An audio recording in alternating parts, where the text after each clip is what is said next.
자, 그럼 이제 본격적으로 오늘 우리 2강을 공부하도록 하겠습니다. 자, 우리 오늘 2강 제목을 한번 읽어볼까요? 자, 시작! 인간의 속성. 예, 오늘은 우리가 인간이 무엇인가? 성경이 말하는 인간에 대해서 함께 공부하도록 하겠습니다. 자, 오늘 우리 주제 말씀 한번 펼쳐볼까요? 성경을 들고 오셨다면 창세기 1장 26절에서 28절 말씀, 혹 성경을 안 들고 오신 분은 앞에 PPT를 한번 봐주십시오.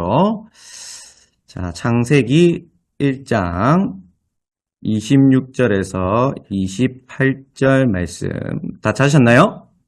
예, 그럼 우리 한 목소리로 다 함께 합독하겠습니다. 시작!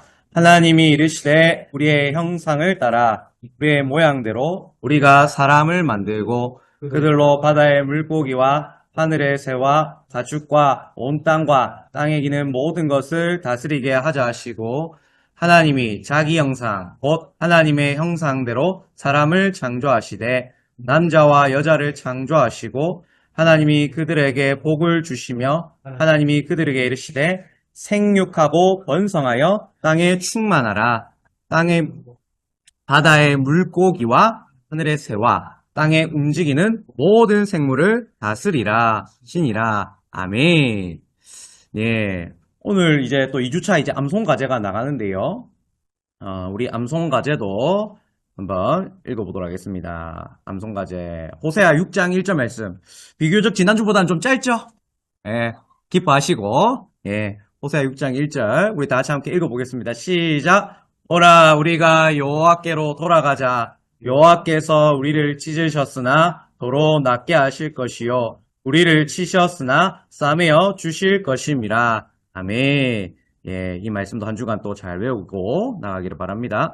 예, 과제 체크는 마지막에 수업 마치고 제가 할도록 할 테니까 저한테 사인 받고 다 가십시오. 아시겠죠? 예. 자, 그러면 이제 본격적으로 하겠습니다. 자, 들어가기 한번 볼까요? 들어가기. 여러분이 가진 교재로는 18쪽입니다. 자, 우리 들어가기 질문 다 같이 한번 읽어보겠습니다. 시작! 인류는 탄생 이래로 끊임없이 인간의 기원에 관해 연구해왔습니다. 과연 인간은 어디에서 어떻게 시작되었는지 각자의 생각을 이야기해 봅시다. 오늘날 사람들이 보편적으로 알고 있는 이론을 참고해도 좋습니다. 예, 이거는 지난주에도 제가 잠시 소개했지만 흔히 우리가 알고 있는 인간의 기원에 대한 이 지구상의 이론은 크게 두 가지가 있습니다. 무엇이 있을까요? 야, 감사합니다. 오늘도 수업 빨리 마칠 것 같네요. 예. 자, 진화론과 창조론이 있다. 기억나시죠? 예, 진화론과 창조론이 있는데요. 자, 이 진화론과 창조론, 우리가 이제 좀 구체적으로 오늘 좀 보려고 합니다. 자, 두 번째 탐구하기 이제 본격적으로 들어가는데요. 자, 우리 다음 또 탐구하기 1번 질문 읽어보겠습니다. 시작! 인간의 기원은 창조론과 진화론이 팽배하게 서로 맞섭니다. 두 가지 이론 중에 무엇 하나를 택하기는 쉽지 않습니다. 그러나 두 가지 이론 중에 사람들이 신뢰할 수 있는 것은 더 많은 증거를 가진 쪽이라 할 수 있습니다. 당신이 주장하는 이론에 대해서 증거를 나열해 봅시다. 그리고 반대편에 있는 사람들의 주장에 대한 증거도 나열해 봅시다. 예. 자, 여러분, 우리가 과학 시간에 이론과 법칙이란 말을 들어봤을 거예요. 그쵸? 자, 여러분, 이론과 법칙, 이론이 뭡니까? 이론. 예, 이거는 뭐 답이 있는 게 아니니까 편하게 말씀해 주시죠. 빨리 맞춰야죠. 그쵸? 이론이 뭐예요, 이론이? 그쵸, 가설, 좋습니다. 자, 법칙은 뭡니까? 그쵸? 그 가설이 확실할 때에 그거는 법이 되는 겁니다. 그쵸? 자, 우리는 과학 시간을 통하여서 이론과 법칙이란 말을 다 들어봤어요. 자, 이 창조론과 진화론도 이러한 이론과 법칙 사이에 어디에 있는지 우리가 좀 기억할 필요가 있는데요. 자, 먼저 이론에 대해서 다시 한번 보겠습니다. 이론이란 자, 어떤 똑같은 실험을 반복했을 때에 다른 결과가 나올 수 있는 것을 항상 전제하는 것. 아까 말씀 나왔는데 가설이라죠. 이럴 수도 있고 저럴 수도 있다. A라는 가설, B라는 가설. 이 모든 걸 총체적으로 합쳐서 우리는 이론이다 라고 말합니다. 그쵸? 자, 그런데 이런 이론들이 A라는 가설도 있고 B라는 가설이 있는데 자, 이것들이 우리가 객관적으로 실험도 해보고 증명도 해보고 다 타당한지 다 드러났다. 그러니 이게 어떻게 하자? 법칙으로 삼자. 그럼 어떻게 됩니까? 같은 결과가 나오면 우리는 이것을 받아들인다라는 것이죠. 자, 근데 진화론은 그러면 여러분 이론일까요? 법칙일까요? 네, 맞습니다. 진화론은 이론입니다. 진화론은 정확하게 법칙, 실험에서 나온 것이 아닙니다. 자, 진화론을 주장한 사람이 있죠. 어떤 사람인지 다들 아실 겁니다. 제가 말 안 해도. 자, 바로 찰스 다윈입니다. 찰스 다윈은 영국 사람인데요. 영국의 생물학자이자 지질학자, 지구에 대해서 연구하는 그런 학자이기도 했습니다. 이 사람이 종의 기원이라는 책을 썼죠. 그리고 그 안에서 진화론을, 한 이론을 주장했습니다. 그게 무엇입니까? 우리 다시 한번 읽어볼까요? 한 원소가, 시작. 한 원소가 우연한 사건에 의해 발생해 오랜 시간이 흘러 지금의 인간이 되었다는 이론. 예, 진화론은 이 생명의 기원을 뭐라고 합니까? 세 가지 요소를 말하죠. 우연, 시간, 물질, 이것들이 결합해서 생명이 태어났다라는 것입니다. 자, 그래서 우리가 과학 시간에 뿐만 아니라 사회 시간에도 우리 초등학생들이 지금도 이거 아마 배우고 있을 거예요. 저도 이제 그때 그 당시에 경악을 금치 못했는데 바로 이거죠. 자, 영장류가, 자, 원숭이가, 침팬치가 자, 걸어 다니다가 직립보행을 하다가 자, 점점 사람의 모습을 갖춥니다. 오스트랄로피테쿠스, 호모 에렉투스, 호모 사피엔스, 호모 사피엔스 사피엔스. 지금 현재 인류죠. 자, 이게 찰스 다윈이 말하는 진화론이다라는 것이죠. 자, 지난주에도 제가 잠시 언급했지만 이 진화론은 사실 맞지가 않아요. 그쵸? 자, 이러한 이론들이 계속해서 맞다면 지금도 동물원에 가면 원숭이들이 진화하는 그런 흔적이 보여야죠. 그쵸? 자, 그러니 진화론은 한마디로 이론에 불과하다. 여전히 이것은 법칙은 아니고 이론이다라는 겁니다. 자, 또 진화론을 또 밝히려고 했던 또 학자가 있습니다. 어떤 학자가 있었냐면 들어봤을 거예요. 스탠리 밀러라는 사람이요. 이 사람은 이제 또 과학자인데 이 사람이 실험한 게 있습니다. 나중에 또 제가 가제책을 알려드리겠지만 이 내용이 자세하게는 49쪽 부교재 우리 손에 잡히는 쉬운 기독교 교리 49쪽 혹시 있으면 우리 지금 한번 같이 살펴볼까요? 예, 손에 잡히는 쉬운 기독교 교리 제가 요거 보면서 한번 말씀드릴게요. 진화론의 이 찰스 다윈처럼 밝히려고 나왔던 사람이 이제 밀러라는 사람입니다. 스탠리 밀러라는 사람인데 자, 이 사람이 과학 실험을 했어요. 어떤 실험을 했었냐면 당시 대학원생이었는데 49쪽 한번 보십시오.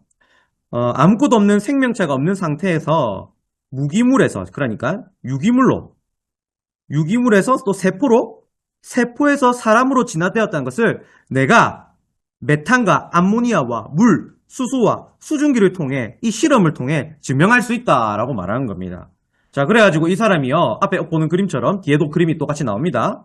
보시면 말씀드린 그 메탄, 암모니아, 물, 수소, 수증기를 끓입니다. 가열을 합니다. 자, 그렇게 해가지고 자, 차가운 물질 냉각기를 통해 이 끓인 물질에 안으로 필터를 걸쳐서 내려온 물질인데 그게 뭐냐? 우리가 잘 알고 있는 아미노산, 유기물이 내려왔다라고 합니다. 자, 그런데 여기에 이 실험에는 결함적인 모순이 있어요. 50쪽에 보시면 아시겠지만 산소가 빠져 있습니다. 산소. 자, 여러분 이 지구에는 산소가 있습니까? 없습니까? 있습니다. 근데 이 사람은 지금 산소를 배제했거든요. 자, 그러니 산소가 투입되면 아미노산, 유기물이 나온다는 것은 보장하지 못해요. 그렇죠?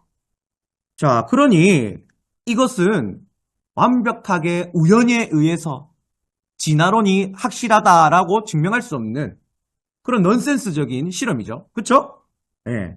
자, 가장 무엇보다도 이 실험이 모순이라는 것은 여러분, 아까 진화론의 주장 중에 중요한 세 요소의 하나가 뭐였습니까? 우연이라고 했죠. 근데 지금 이 실험은 뭡니까? 우연입니까? 인위적으로 조작하고 있죠. 예, 51쪽을 보십시오. 진화론은 우연으로 되었다는 썰이 가장 주된 썰입니다. 근데 이 실험은 처음부터 인위적으로 세팅됐다. 시작부터 모순인 거죠. 자, 그래서 유튜브에 잠시 검색해보면 잘 나옵니다. 스탠리 밀러가 실험하는 실험. 이제 자기도 나중에 밝혀서 말했어요. 젊었을 땐 내가 왜 그런 짓을 했는지 몰라. 그거 나도 생각 없이 한 것 같아. 그건 치명적 오류더라. 나도 인정한다. 자기도 실험한 자신도 그렇게 밝혔어요. 그러니 여러분 이 진화론을 믿는 사람들이 이 스탠리 밀러가 한 실험을 가지고 맹신하는 것은 극히 잘못된 것이죠. 예. 그러니 우리는 진화론이 잘못됐다라고 확실하게 말할 수 있습니다. 자, 육하 원칙에 따라서 이게 확실하게 나오지 않아요. 육하 원칙에 따라서 언제 누가 어디서 무엇을 어떻게 왜 이렇게 탁탁 과학적으로 떨어져서 설명하면 좋겠지만 이게 과학적으로 다 설명이 안 되는 거죠. 자, 그러면 이 육하 원칙에 의해서 가장 완벽하게 설명되는 이론은 뭐냐? 하나밖에 없습니다. 바로 창조론이죠. 자, 창조론은 육하 원칙에 따라서 완벽하게 대답돼요. 누가? 자, 제가 누가라면 여러분이 답을 읽어주십시오. 누가? 언제? 어디서? 무엇을? 어떻게? 왜? 네, 그렇습니다. 육하 원칙에 따라서 완벽하게 드러나죠? 다 증명됩니다. 자, 우리 출애굽기 20장 11절 말씀 읽어볼까요? 시작! 여세 동안에 나 여호와가 하늘과 땅과 바다와 그 가운데 모든 것을 만들고 일곱째 날에 쉬었음이라. 그러므로 나 여호와가 안식일을 복되게 하여 그날을 거룩하게 하였느니라. 아멘. 분명히 하나님이 모세를 통하여서 그 모세 오경을 주시면서 말씀하셨습니다. 창세기 1장 1절이 안 받아들여지면 믿음을 시작할 수가 없다. 자, 이 하나님의 창세기 1장 1절 말씀, 여러분은 정말 믿으십니까? 예, 정말 이 사실을 믿어지는 것은 너무나도 하나님의 큰 은혜입니다. 하나님이 그 창조론, 육하 원칙에 따라서 완벽하게 설명되고 이 진화론은 결코 이 세상에 어떻게 탄생됐는지, 인간이 어떻게 탄생됐는지는 설명이 안 돼요. 자, 그렇기 때문에 우리는 창조론을 확실하게 붙들어야 될 줄 믿습니다. 예. 자, 여러분, 이제 우리가 그 다음 탐구하기 질문을 또 이제 보고자 합니다. 자, 우리 두 번째 탐구 질문 또 읽어볼까요? 예, 요거 제가 PPT 제가 동영상 올릴 테니까 예, 열심히 필기한 것도 있지만 혹시나 놓치더라도 계속 여기에 너무 강박관념 가지 마시고 필기 끝까지 해야 된다 하지 마시고 나중에 또 녹화본 올려 드릴 테니까 그거 보시고 필기하시면 됩니다. 자, 두 번째 봅시다. 두 번째 탐구하기 질문 읽어볼게요. 시작! 모든 물체는 인간의 구성 요소는 크게 두 가지 솔로 나누어지는데 그 구성 요소를 찾아봅시다. 예, 여러분, 인간에게 구성 요소가 있다라고 오래된 고대 철학자부터 우리 성경학자들까지 여러 가지 이론들이 있습니다. 크게는 두 가지가 있어요. 무엇이냐면, 자, 이분설 따라해봅시다. 이분설. 두 번째는요, 삼분설. 자, 이분설은 뭐냐면 인간을 두 가지로 나누는 거예요. 몸과 영혼. 이것을 주장하는 근거 말씀은 창세기 2장 7절, 그리고 또 마태복음 10장 20절 8절이라고 하는데요. 자, 또 이제 삼분설은 인간을 뭐라고 나누냐면 세 가지로 나누는데 이렇게 몸과 혼과 영. 예, 근거 말씀이 있는데요. 자, 먼저 이분설부터 먼저 한번 파헤쳐 볼까요? 자, 우리는 과연 이분설이 맞을까요? 삼분설이 맞을까요? 과연 우리가 믿고 있는 개혁주의 신학은 이것을 받아들일까요? 제가 오늘 철저하게 파헤쳐 드리겠습니다. 자, 이분설. 자, 이분설은요, 몸을 인간의 물질적인 요소라고 말합니다. 그리고 영혼은요, 인간의 비물질적인 요소로 이루어졌다고 말합니다. 자, 아까 말씀드렸죠? 이분설을 주장한 사람들은 마태복음 10장 20절 8절 말씀을 크게 근거로 두고 삼고 있어요. 우리 다 같이 한번 읽어볼까요? 시작! 몸은 죽여도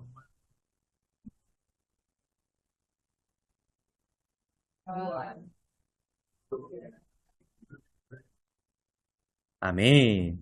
자, 여기 보면 이분설이 말하는 그 주장이 얼핏 보면 맞는 것 같아요. 그렇죠? 뭐가 나오죠? 몸과 영혼. 자, 근데 여러분 우리가 성경을 읽을 때는 문맥, 맥락을 파악해야 합니다. 항상 한 구절만 읽고 이 성경을 전체적으로 해석하는 오류, 그 잘못을 우리는 항상 인지해야 됩니다. 자, 성경을 항상 읽을 때에 그 전체 장을 먼저 보시고 그리고 또 그 성경 전체를 보시고 또 가장 크게 거시적으로는 구약과 신약을 연결해서 성경을 보셔야 돼요. 이렇지 않으면 우리는 이단, 신천지와 똑같은 오류에 빠지게 됩니다. 자, 이 사람들은요, 단편적으로 이 말씀 한 구절 가지고 지금 어떻게 봤냐? 봐라! 인간은 몸과 영혼으로 구성되어 있다. 마태복음의 저자 마태도 이렇게 말하네. 그러니 끝! 이렇게 말합니다. 정말 그럴까요? 자, 이 사람들은 지금 이 마태복음 10장 28절의 행간 뒤편에 숨어있는 이 맥락을 지금 모르고 있죠. 자, 어떤 맥락을 모릅니까? 자, 한번 봅시다. 자, 이 사람들은요, 몸과 영혼의 중요성을 완전히 나눴죠. 몸은 죽여도 영혼은 능히 죽이지 못하니까 몸은 그러면 덜 중요한가 봐요. 그러면 영혼은 중요한가 봐. 이렇게 나누고 있습니다. 과연 이게 맞을까요? 성경은 몸은 덜 중요하고 영혼은 가장 중요하다. 그렇게 말합니까? 아니죠. 이 말씀의 행간을 보십시오. 이 말씀의 의미는 몸은 덜 중요하고 영혼은 중요하다. 이렇게 말하는 뜻이 아닙니다. 우리는요, 이것을 바르게 알아야 합니다. 사실 이렇게 생각하는 사람들이 가장 먼저 출발한 사람들이 그리스 철학자들입니다. 이제 플라톤이라는 사람 들어보셨죠? 네, 플라톤은요, 인간의 육체는 악하고 인간의 정신, 이성, 이것은 선하다고 했거든요. 그래서 몸과 영혼을 따로 완전히 쪼갰습니다. 별개의 존재다. 자, 그러니 우리의 몸은 타락했고 우리의 영혼만 구원받는다. 그렇게 생각한 거예요. 자, 이런 것들을 구별 없이 받아들이는 몇몇 성경학자들은 이것을 진짜 그대로 이분법적인 사고로 딱 마치 두부 자르듯이 그렇게 단편적으로 생각합니다. 그러나 앞서 말했듯이 성경은 결코 우리의 몸과 영혼이 어느 하나 덜 중요하고 더 중요하다 그렇게 말하지 않습니다. 기독교적 인간관은 이것을 말하지 않습니다. 기독교 인간관은 전인적, 하나다라는 거예요. 전인적이라는 말은 전체적이다, 총체적이다라는 뜻입니다. 우리는 이 성경이 말하는 인간관을 봐야 합니다. 자, 한번 볼까요? 우리 성경적으로 과연 성경이 어떻게 인간을 정의하는지 한번 보겠습니다. 자, 다 같이 한번 앞에 문장 읽어볼게요. 시작. 성경은 몸과 영혼 중 어느 하나라도 덜 중요하고 더 중요하다고 결코 말하지 않는다. 대표적인 말씀이 이겁니다. 고린도전서 15장 44절. 시작. 읽어보겠습니다. 육의 몸으로 신고 신령한 몸으로 다시 살아나나니 육의 몸이 있은즉 또 영의 몸도 있느니라. 아멘. 사도 바울이 뭐라고 말합니까? 이 땅에서 신자는 육의 몸을 삼고 있지만 죽었다고 이 육의 몸은 끝나는 게 아니다. 어떻게 됩니까? 신령한 몸으로. 영의 몸은 신령한 몸을 말합니다. 맥락을 봐야 합니다. 부활한 신자의 몸을 말합니다. 우리가 부활하면 우리 영혼만 부활합니까? 아니죠. 우리가 사도신경에 뭐라고 또 고백합니까? 몸의 부활도 분명히 믿습니다. 라고 말합니다. 그러니 우리는 전인적인 구원을 믿어야 합니다. 우리 영혼만 지금 구원받는 게 아니에요. 자, 먼저 돌아가신 선배들도 지금 하늘나라에 있지만 그 선배들도 마지막 주님께서 오시는 그날에는 몸의 부활을 있습니다. 믿으십니까? 분명히 이 사실을 믿어야 합니다.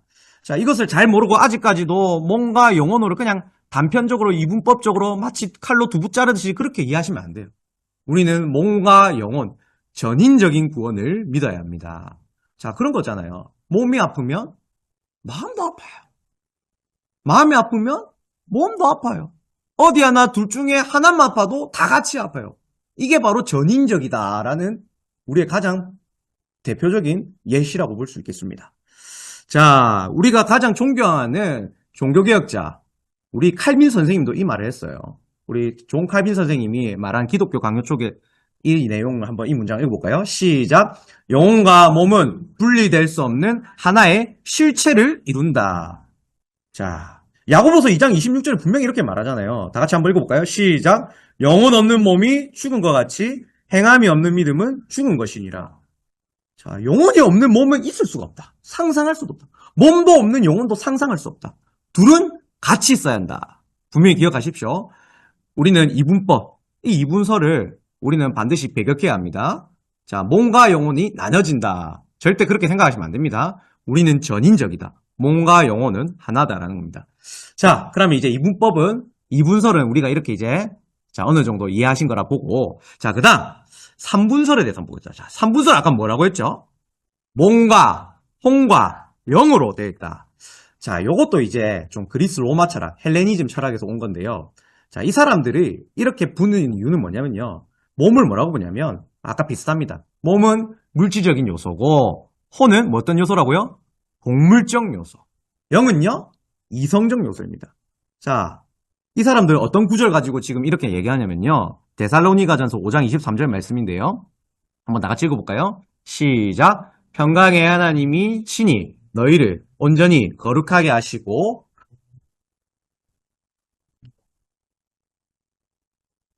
강림하실 때에 흠없게 보존되기를 원하노라. 아멘. 자, 우리가 원어를 안 보면 여기서 이래서 문제예요. 성경을 우리가 이제 원어를 보아야 되는 이유가 한글 성경만 보면 안 되는 이유가 바로 이것 때문에 그런 건데. 자, 영과 혼과 몸. 한글 성경을 보면 얼핏 보면 진짜 인간을 세 개 나눈 것 같아요. 그쵸? 자, 그런데요. 우리가 자세히 성경적, 신학적으로, 원어적으로 보면 다릅니다. 자, 여기서 말하는 영과 혼과 몸은 아까 그 사람들이 말하는 뭐 동물적 요소, 뭐 이성적 요소, 뭐 물질적 요소 이런 게 아니에요. 여기서 말하는 영과 혼과 몸은요, 이거예요. 자, 영이라는 것은 다 같이 따라해봅시다. 헬라어로 푸뉴마. 푸뉴마는 뭐냐? 자, 성경에서 푸뉴마라고 번역된 것은 성경 전체 맥락에서 성령, 인간의 하나님과 관계 맺는 영적인 차원에서 푸뉴마라고 말해요. 자, 두 번째 혼, 푸시케라고 읽어보겠습니다. 다 같이 읽어보겠습니다. 시작, 푸시케. 자, 푸시케는 성경에서 생명, 존재, 마음, 인격으로 번역을 합니다. 자, 이 성경에서는요, 특별히 또 혼과 영혼을 상호 동일한 개념으로 섞어서 사용하는 게 많아요. 대표적인 구절이 마태복음 10장 20절, 28절 말씀인데 다시 한번 읽어볼까요? 시작! 몸은 죽어도 영혼은 능히 죽이지 못하는 자들을 두려워하지 말고 오직 몸과 영혼을 능히 지옥에 멸하실 수 있는 이를 두려워하라. 아멘. 자, 여기 보시면 자, 영혼이라고 된 부분에 제가 가로로 뭐라고 적어놨습니까? 푸시케. 혼과 똑같은 뜻이죠? 자, 동일한 개념으로 사용됐어요. 자, 세 번째, 이제, 몸은 뭐냐? 소마라고 합니다. 다 찍어볼까요? 소마. 소마. 예, 이것은 이제 물리적인 몸을 말하는데요. 자, 바울이 이것을 말하는 이유는요, 이거예요. 자, 다 같이 읽어볼까요? 시작. 바울은 영적으로, 내적으로, 육체적으로 모두가 하나의 총체적인, 즉, 전인적으로 성령 안에서 거룩하게 보존되기를 기도한 것이다. 바울이 데살로니가 교회에게 말씀한 이 5장 23절의 뜻은 이겁니다. 사람은 하나다. 어떻게 쪼갤 수 없다. 사람의 영혼과 몸과 이것은 다 하나로 맞들어져 있다. 이것을 마치 단편적으로 자르는 것은 아주 어리석은 것이다. 우리는 이것을 반드시 기억해야 한다는 거죠. 아까 전에 말씀드렸지만 영혼이 아프면 육체도 아픕니다. 육체가 아프면 영혼도 덩달아 아픕니다. 우리의 영이 건강해야 우리의 육신도 건강할 수 있습니다. 그런 말이 있지 않습니까? 격언이 건전한 정신에 건전한 육체가 깃든다. 예, 맞습니다. 우리의 영이 건전해야 되죠. 그래서 우리는 악한 걸 보면 안 됩니다. 항상 좋은 것들만 봐야 되고 좋은 것들을 들어야 합니다. 그래야지 우리의 영이 삽니다. 자, 그래서 바울은요, 우리가 영적으로, 내적으로, 육체적으로 하나이기 때문에 우리의 영적 전투는 이 모든 것을 다 지켜야 된다고 얘기하는 것이죠. 자, 계속해서 이제 또 3분설에 대해서 또 성경신학적으로 또 한번 검토해 봅니다. 자, 또 이 사람들은 히브리서 4장 12절에 비슷한 말씀을 가지고도 몸과 혼과 영을 나눠서 봐요. 자, 한번 봅시다. 히브리서 4장 12절 또 한번 읽어볼게요. 시작. 하나님의 말씀은 살아있고 활력이 있어 좌우의 날선 어떤 검보다도 예리하여 혼과 영과 및 관절과 골수를 찔러 쪼개가지 하며 또 마음의 생각과 뜻을 판단하나니. 아멘. 자, 우리가 대표 기도할 때 이 구절을 많이 인용해서 기도해요. 근데 여러분 실제로 이 말씀의 의미를 뭔지 아시고 기도하십니까? 네, 기도하실 때 잘 기도하셔야 돼요. 그 성경의 의미를 잘 알고 기도해야지 우리가 허투루 기도하지 않는 것이 됩니다. 자, 이 말씀은 무슨 뜻이냐면요. 자, 아까 전에도 살펴봤지만 푸시케, 푸뉴마 요 단어를 아까 생각해 보십시오. 자, 이것은요. 혼과 영을 쪼갠다는 것은 실제로 분리된다기보다는 인간의 가장 깊은 곳까지 하나님의 말씀이 날카롭게 찌른다는 거예요. 이 비유적인 표현이에요. 히브리적 사고에서 혼과 영과 마음과 뜻은요. 인간의 무엇을 의미한다고요? 전인, 전체를 의미합니다. 어떻게 따로 구분할 수 없다라는 겁니다. 마치 두부 자르듯이 칼로 자르지 마라 제발 바울이 지금 말하는 거예요. 자, 그러면 우리가 마태복음 22장 37절 말씀도 똑같이 이해할 수 있죠. 다 같이 읽어볼까요? 시작. 내 마음을 다하고 목숨을 다하고 뜻을 다하여 내 하나님 여호와를 사랑하라. 이게 뭐란 말입니까? 전체적으로 이 모든 전체를 다해서 하나님을 사랑하라라는 뜻이죠. 네 몸만 뭐 하나님을 열심히 사랑하라는 것도 아니고 네 마음만 사랑하는 것도 아니고 네 목숨, 네 의지만 한 게 아니라 전체 다 동원해서 사랑이라는 거죠. 그러니까 인간의 몸은요. 어떻게 뭐 이분적으로, 이분법적으로, 삼분법적으로 결코 쪼갤 수 없다. 요것만 기억하십시오. 결코 쪼갤 수 없다. 이 모든 것이 다 하나이다. 요거를 기억하시면 오늘 다 배운 겁니다. 쉽죠? 네, 좀 약간 헷갈릴 수도 있겠지만 요거를 좀 기억하시면 좋겠어요. 절대 인간은 마치 두부 자르듯이 단편적으로 자를 수 없다. 인간의 영혼, 몸, 이것은 다 하나로 되어 있다. 우리는 전인적인 구원을 믿기 때문에 요 사실에 대해서 결코 헷갈리면 안 됩니다. 자, 또 이것에 대해서 가장 중요하게 얘기한 개혁 신학자가 있습니다. 자, 바로 헤르만 바빙크라는 사람인데요. 우리 헤르만 바빙크가 주장한 내용을 한번 읽어보겠습니다. 성경이 시작. 성경이 영, 혼, 마음을 다양하게 나누어 말하는 것은 심리학적 구분이 아니라 인간 존재 전체를 다양한 측면으로 묘사해 강조하기 위함이다. 예. 뭐 심리학적으로 뭐 이것을 알려주는 것이 아닙니다. 바빙크가 말하는 것처럼 우리의 인간의 다양한 모습을 좀 다양한 각도로 묘사한 것 뿐이에요. 프리즘으로 딱 비추었을 때에 이렇게 딱 하나로 집약될 수 있도록 인간을 다양하게 표현한 것이다 라고 보시면 됩니다. 자, 그래서요 우리는 항상 우리의 몸을 항상 하나다 라고 생각합니다. 따라합시다. 하나다. 우리는 하나입니다. 영혼과 몸은 결코 분리될 수 없습니다. 사도신경의 고백을 제대로 이해하시면 요거에 대해서 헷갈릴 이유가 없습니다. 아시겠죠? 예, 우리 다음 질문 한번 읽어볼까요? 탐구하기 3번 질문입니다. 시작. 하나님은 인간을 하나님에게 있는 두 가지의 모습을 빗대어 만드셨는데 무엇인지 찾아봅시다. 영어 번역을 참고해라고 하는데 뭐 영어 번역도 제일 좋겠지만 가장 좋은 것은 원문, 히브리어를 보면 좋겠죠. 자, 그래서 제가 두 가지를 준비했습니다. 자, 하나님이 인간을 닮게 만들었다. 뭐 우리가 잘 말하듯이 하나님의 형상이라고 줄여서 말하죠. 자, 하나님의 형상은 그러면 도대체 무엇을 의미할까? 자, 우리가 두 가지 의미로 크게 나눌 수가 있습니다. 첫 번째는 따라볼까요? 성품으로서의 형상. 창세기 1장 26절에 이것을 말하는데요. 우리 다 같이 한번 창세기 1장 26절 읽어보겠습니다. 시작. 하나님이 이르시되 우리의 형상을 따라 우리의 모양대로 우리가 사람을 만들고 아멘. 자, 여기서 형상, 히브리어는 첼렘이라는 단어가 사용됐고 영어로는 이미지라는 단어가 사용됐습니다. 또 모양 단어는 데무트라는 히브리어가 사용됐고요. 영어로는 likeness라는 단어가 사용됐습니다. 자, 이 단어들은요, 각각, 하나님의 성품을 다르게 표현한 단어입니다. 그러니까 의미가 다르지 않다는 거예요. 의미가 같다는 거예요. 자, 다시 한번 말씀드립니다. 이것은 하나님의 성품을 다르게 표현한 단어일 뿐입니다. 좀 더 다양한 단어로 강조하기 위하여서 이 단어를 사용했다라고 이해하시면 여러분이 받아들이기 좋을 것 같습니다. 자, 그런데, 초대교회 일부 교부학자들은, 이거에 대해서 좀 온전히 이해하지 못했어요. 그냥 형상이란 이 단어를 어떤 신의 초월적인 그런 형상을 이해했고요.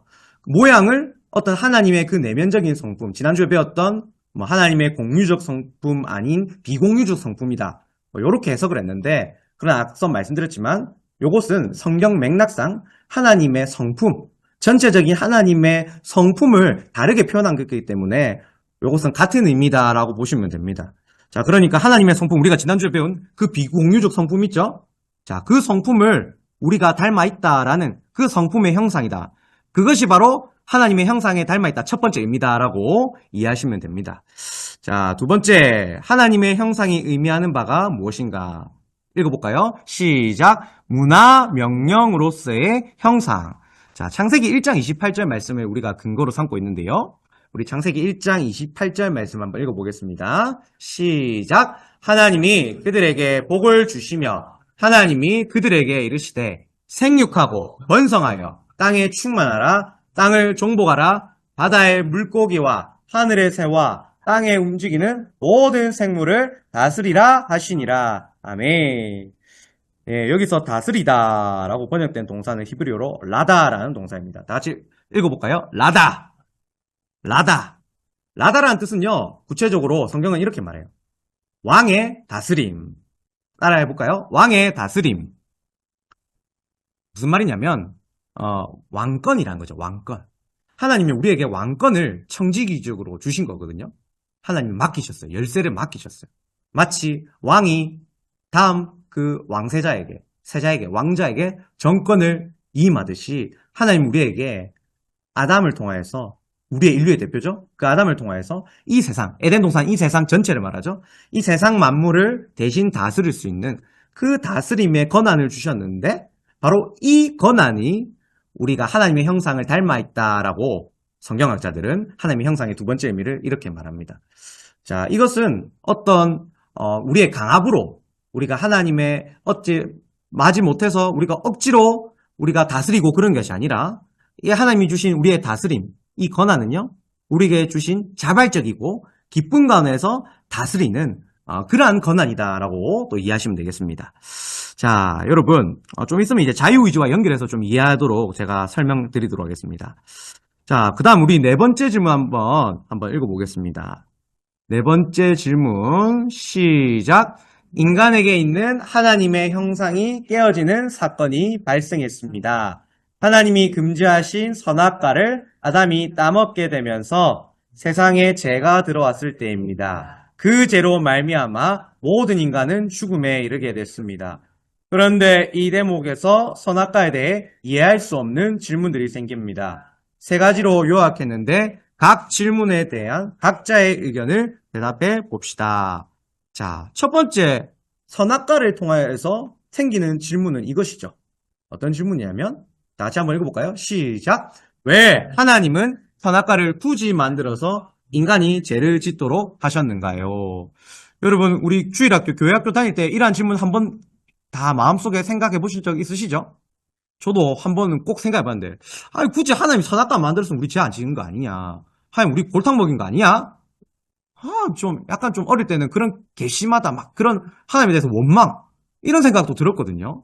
자, 근데 이거는 어디까지나 우리 인간적인 타락한 인간의 이성에서 나온 하나님의 이해죠. 자, 우리는 하나님이 항상 생각편에서 선악과를 왜 주셨는지 생각해야 되겠습니다. 그쵸?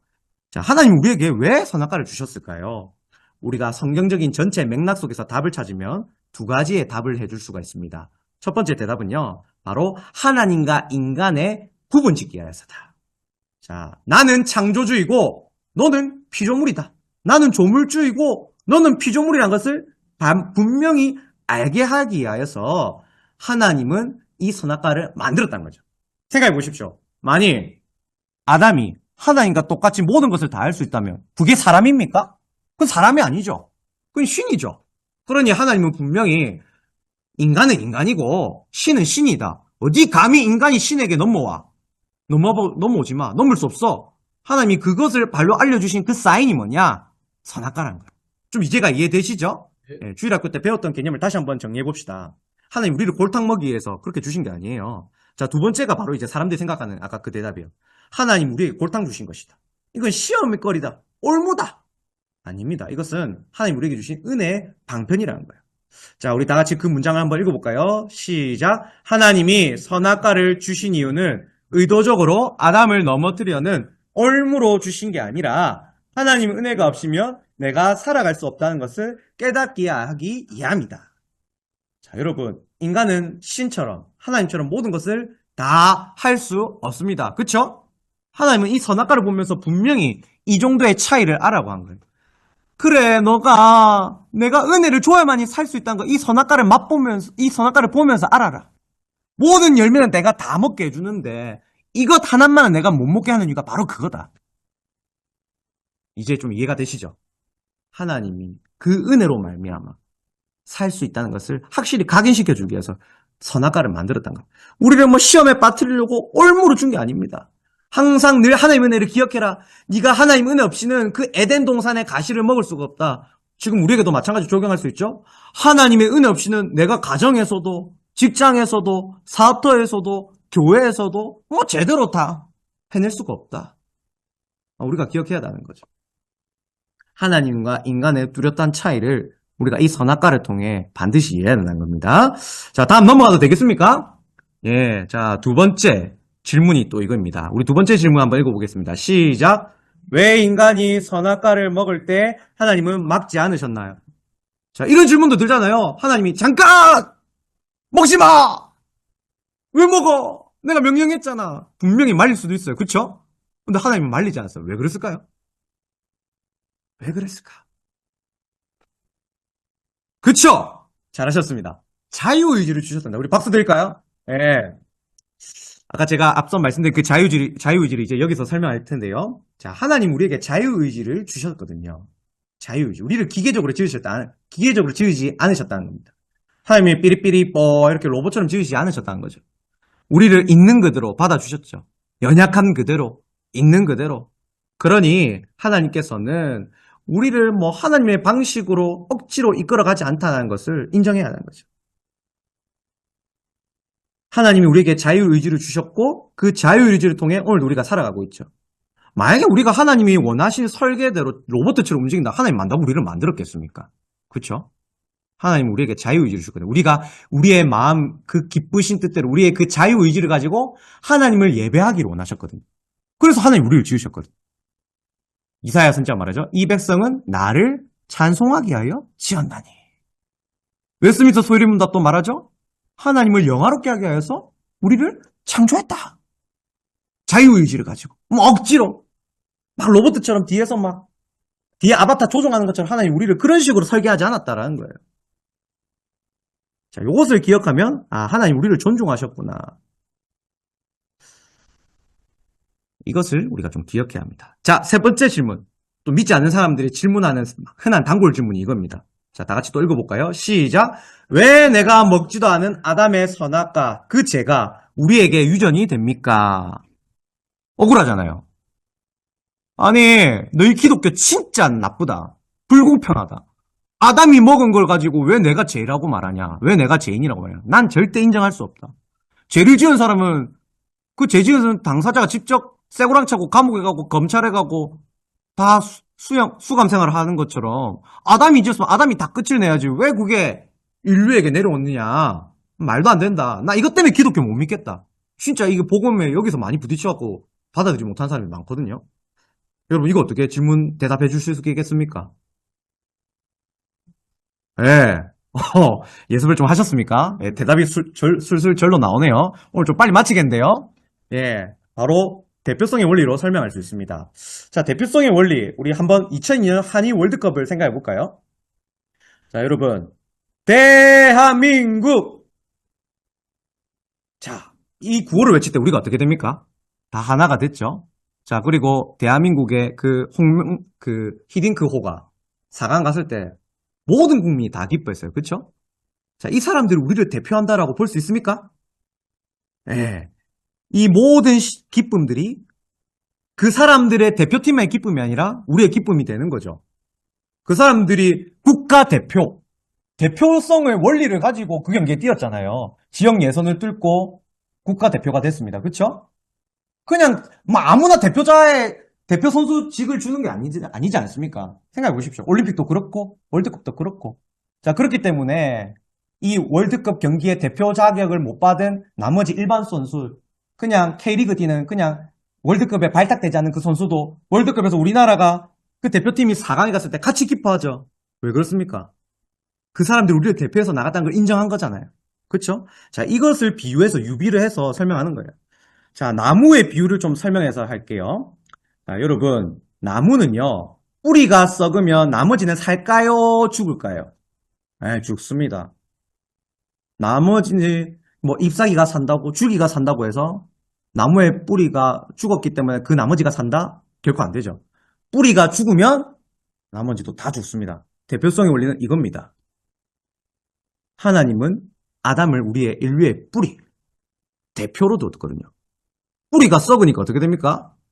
또 나머지 자연적으로 인간의 연대성이라는 그 공통점 위에 모든 것들이 다 썩게 되는 겁니다. 인류라는 나무가 다 썩게 되는 겁니다. 이걸 뭐라고 말하냐? 따라합시다. 전적 타락. 다 부패했다는 겁니다. 다 일그러졌다는 겁니다.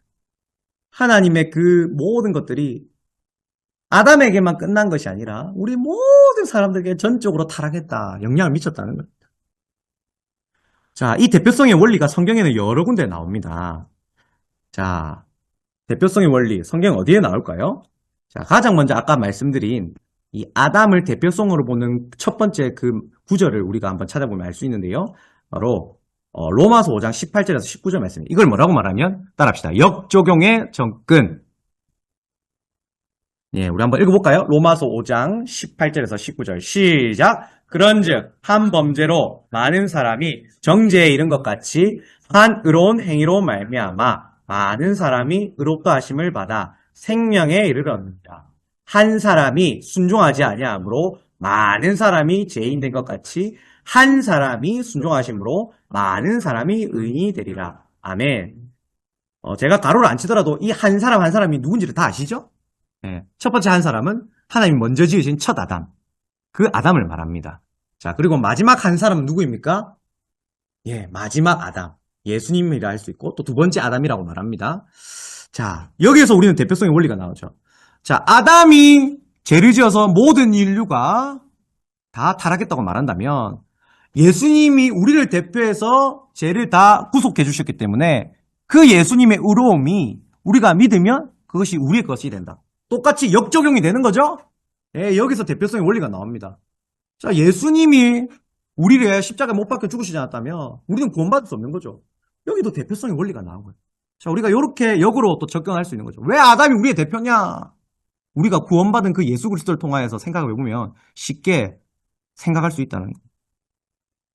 자, 그 다음에 언어적인 접근으로 보는 거예요. 자, 대표성의 원리 다 같이 한번 따라하겠습니다. 언어적 접근. 언어적 접근. 창세기 2장 18절 한번 읽어볼까요? 시작. 여호와 하나님이 이르시되 사람이 혼자 사는 것이 좋지 아니하니 내가 그를 위하여 돕는 뱃비를 지으리라 하시니라. 아멘. 자, 여기서 사람이 바로 히브리어로 이제 아담이라고 하는데 이 아담은요, 사람을 말하지만 동시에는 인류 대표를 말합니다. 인류 대표. 원어적으로 아담은 인류 대표라는 거예요. 우리가 뭐 수학 시간에 집합을 배울 겁니다. 그쵸? A 집합, B 집합 배울 때에 그 집합 속에 우리가 부분 집합. 아담이 우리의 전체적인, 총체적인 우리를 감싸고 있는 연대성, 공통적인 분모에 그 집합, 우리가 안에 들어가 있다는 거죠. 자, 그러니 뿌리. 아담이라는 A 집합이 상하니까 그 부분, A라는 집합 안에 있는 그 B는 어떻게 됩니까? 똑같이 뿌리가 썩었으니까 다 같이 상하는 거죠. 인류라는 공통적인 그 연대성 속에서. 이해되십니까? 예. 자, 나무를 생각하시면 항상 이거는 안 헷갈려요. 항상 나무의 뿌리를 생각하십시오.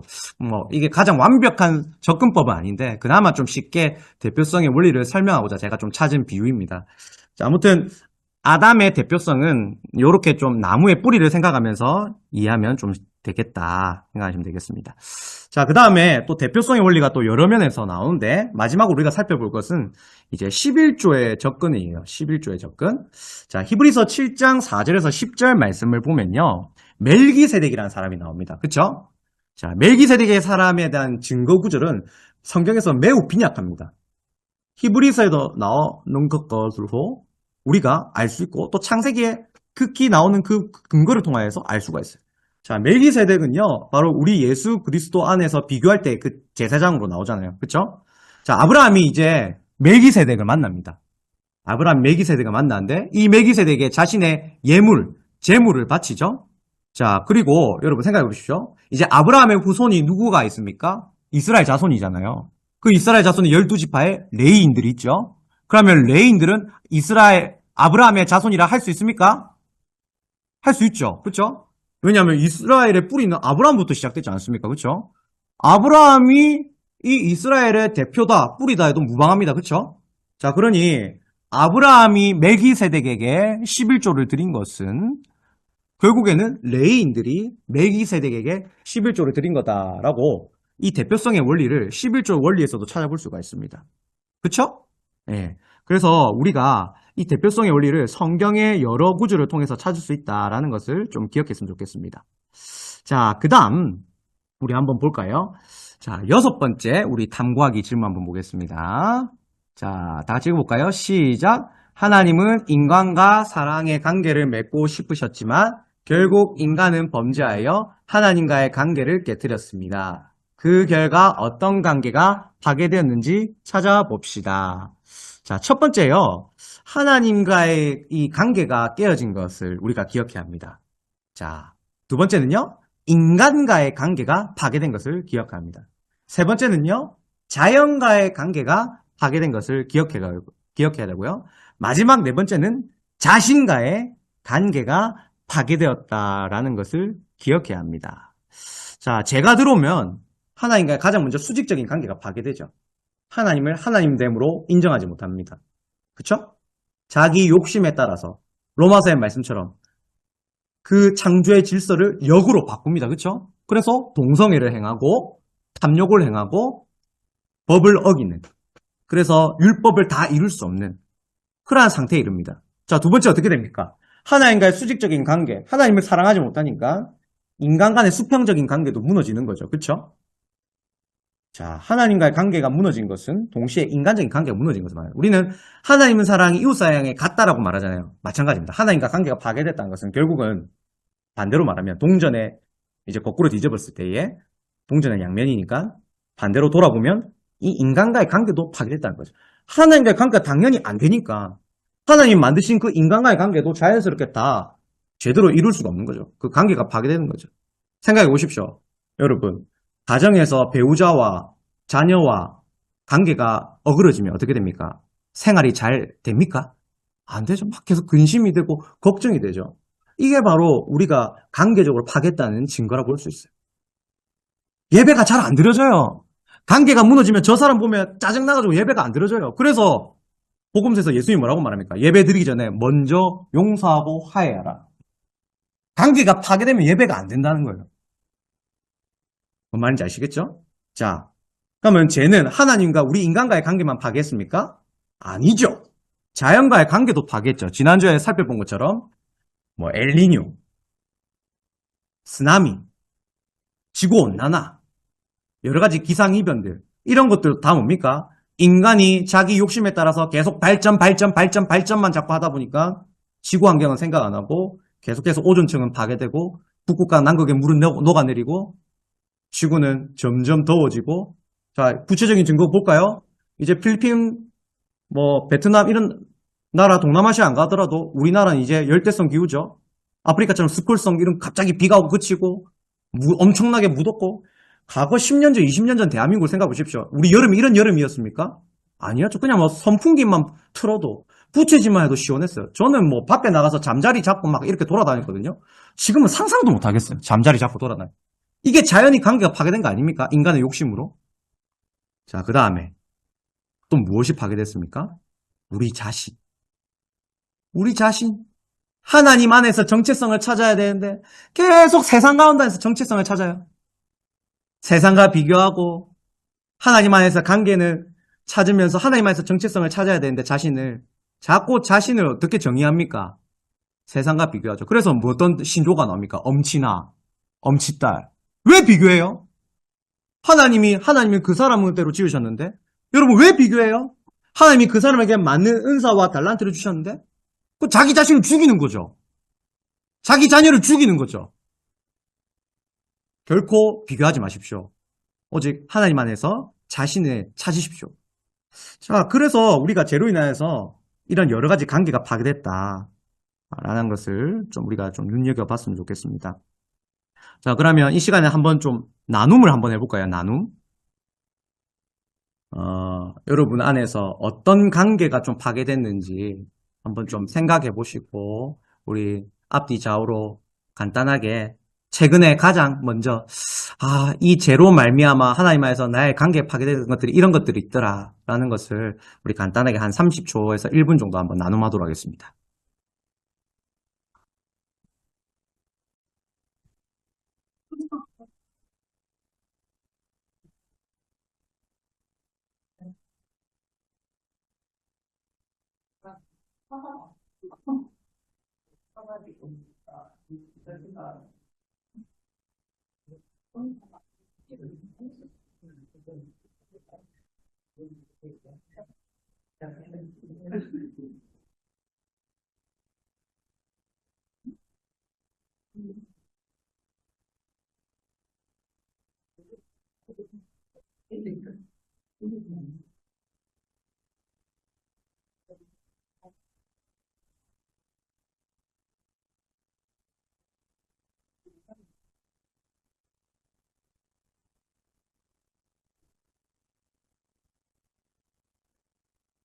저 같은 경우는 이제 배우자와 관계가 틀어지니까 설교 준비도 잘 안 되고, 미치고 환장하겠더라고요. 배우자랑 한번 이렇게 솔직히 한번 다들 싸운 경험이 있지 않습니까?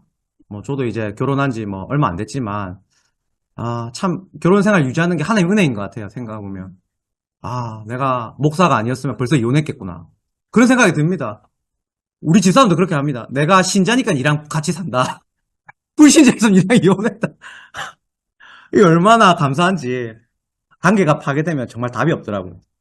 생활이 전부 다 망가지고, 또 이거는 교육자의 관계도 마찬가지라고요. 교육자의 관계도 선배와 후배의 관계, 이런 것들이 수평적으로 다 안 됐을 때에 참 설교 준비도 안 되고, 성도님들한테 내가 인사하는 것도 이게 참 너무 인간적이고 인위적이고, 참 페르소나, 마스크를 쓰는 것 같다.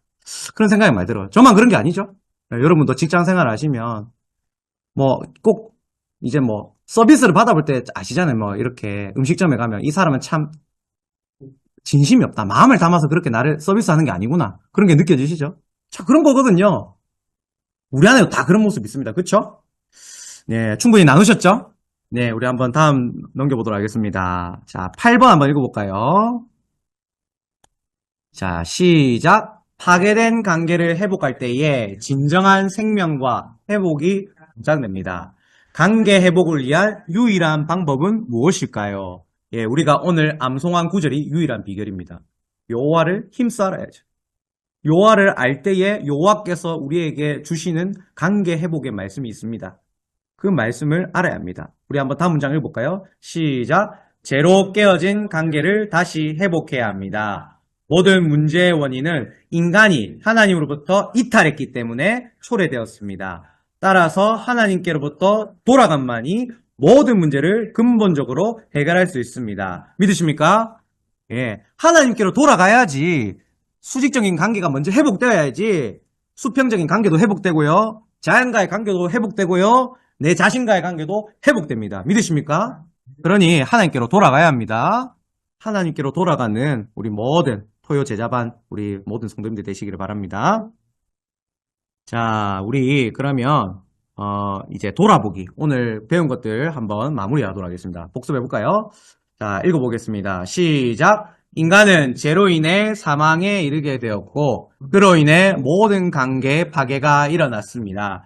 하나님께로 돌아가는 것만이 이러한 모든 파괴된 관계를 회복할 수 있습니다. 아멘. 예, 우리 오늘은 인간이 어떤 존재인가, 인간의 기원에 대해서 봤고요. 인간의 기원에 대해서 대표적으로 지구에서 주장하는 진화론, 창조론 보았지만 뭐니뭐니에 비교해도 창조론이 베스트더라. 어떤 근거를 찾더라도 창조론이 확실하다. 믿으십니까?